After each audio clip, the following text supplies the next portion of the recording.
An alarming report released recently warned that Kuwait will become uninhabitable in the next few decades. Melchezedek Cadiz has the details.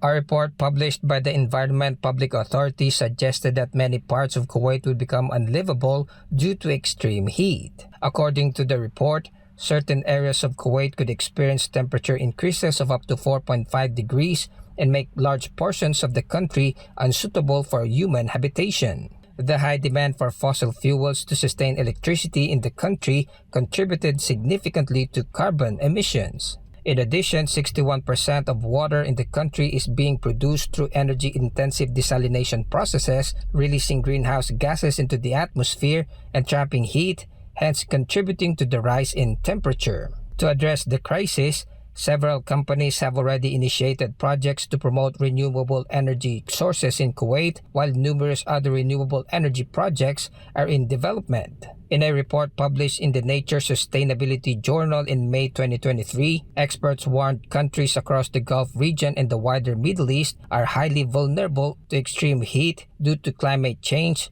with poorer populations at risk of high exposure to extreme heat in the coming decades. Moreover, a report released by the United Nations and the Red Cross last year warned that extreme heat events will make parts of Asia and Africa uninhabitable for up to 600 million people by the year 2100. Reporting this has been Melchezedek Cadiz, SMNI News, Kuwait. The rulers in the United Arab Emirates sent their warm greetings as Emirati astronaut Sultan Al Neyadi, the first Arab astronaut deployed on a long-term space mission, finally returned to Earth this past weekend. Gratero Mori reports. Emirati astronaut Sultan Al Neyadi and the rest of the Crew 6 mission arrived back to Earth safely after ending his historic 6-month mission aboard the International Space Station, or ISS. The SpaceX capsule parachuted in the Atlantic Ocean of the coast of Jacksonville, Florida, on Monday. Capsules transporting astronauts back to Earth by landing on the ground or splashing down on water has been a decades-long tradition.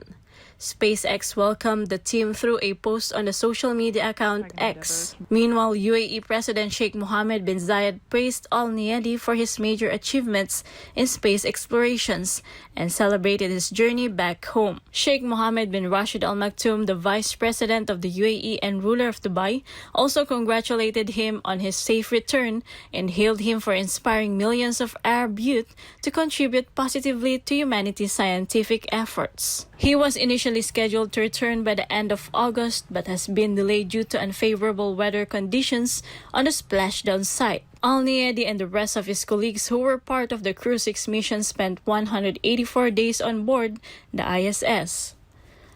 Al Neyadi will undergo several days of medical testing, mission debriefs, and evaluation before returning to the UAE. Reporting from Dubai, this has been Gratero Omori, SMNI News, United Arab Emirates. In France, female Muslim students have been banned from wearing abayas in schools as the new academic year begins. Margaret Percasio files this report. On Monday, September 4th, French authorities imposed a newly announced ban which prohibits female Muslim students from wearing the abaya, a loose-fitting full-length outer garment worn by Muslim women. The ban applies to all state-run schools across the country. This was earlier announced in August, following months of debate on the issue.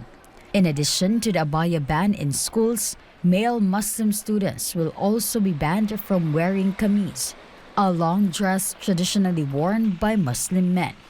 It can be noted that there are around 45,000 educational institutions in France, where an estimated number of 12 million students returned to school on Monday. French President Emmanuel Macron uncompromisingly stood firm on the government's decision. Quote, "Schools in our country are secular, free and compulsory.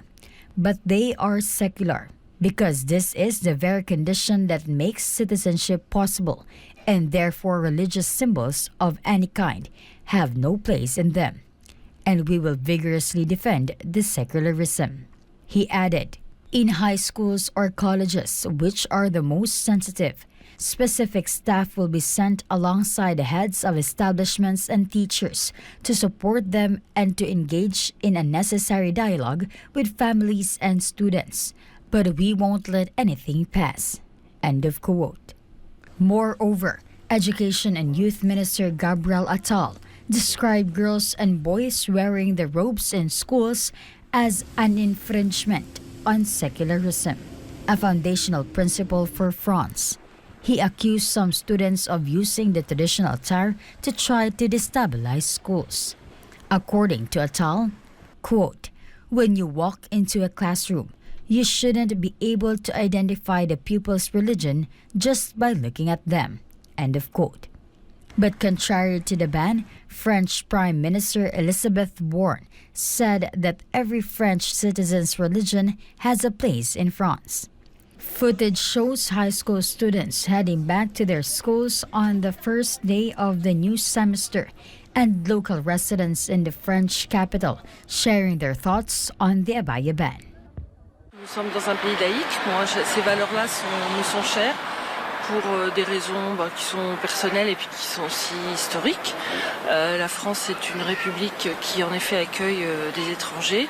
Après, sur la partie des signes ostentatoires de culte, je pense que la bayane, alors bien évidemment c'est un effet mode, mais ça peut aussi dans certains pays ou dans certaines régions, dans certaines villes, montrer une appartenance religieuse. Donc c'est en ça que je trouve que c'est une mesure qui doit être prise avec précaution bien évidemment, qui doit être gérée notamment par l'école de façon, j'allais dire, un peu du sur-mesure. Et puis voilà, mais je trouve que c'est une mesure qui permet quand même de remettre un peu comment dirais-je, peut-être de laïcité dans l'école.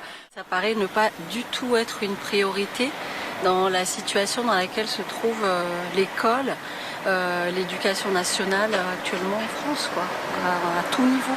Au niveau des moyens humains, des moyens matériels, du niveau scolaire. Donc voilà, c'est vrai que ça donne l'impression que c'est un peu un prétexte pour décaler de ces préoccupations. Pour les écoles, il y a un règlement. Il faut tous les enfants porter pareil. Même si vous êtes uniforme, même si vous êtes musulman, même si vous êtes chrétien, il faut porter unique. Uniforme, c'est ça on dit uniforme. C'est pareil. Il ne faut pas que ça soit des robes longues, des foulards. Là pour moi, c'est aussi une bonne idée. Mais pour les autres, je ne sais pas. Je ne suis pas contre, mais moi je trouve ça, pour moi aussi je trouve ça c'est pas bien. C'est compliqué comme sujet, c'est une annonce médiatique, donc je pense que ça ne va pas résoudre les gros problèmes qu'on a à l'école en France, mais par contre c'est pas mal de poser une règle un peu plus claire, puisque ça commence un petit peu dans certains lycées à poser des problèmes, voilà ce que je peux me dire. It can be noted that France earlier banned the niqab, a full-face veil worn by Muslim women, and the United Nations Human Rights Committee said in 2018 that this violates the human rights of those who wear it. In March 2004, a law was also introduced that prohibited the wearing of signs or outfits by which students ostensibly show a religious affiliation in schools. Reports say France has an estimated 5.7 million strong Muslim community, the largest in Europe. However, this number could be greater now. This is Margaret Parkasha reporting, SMNI News.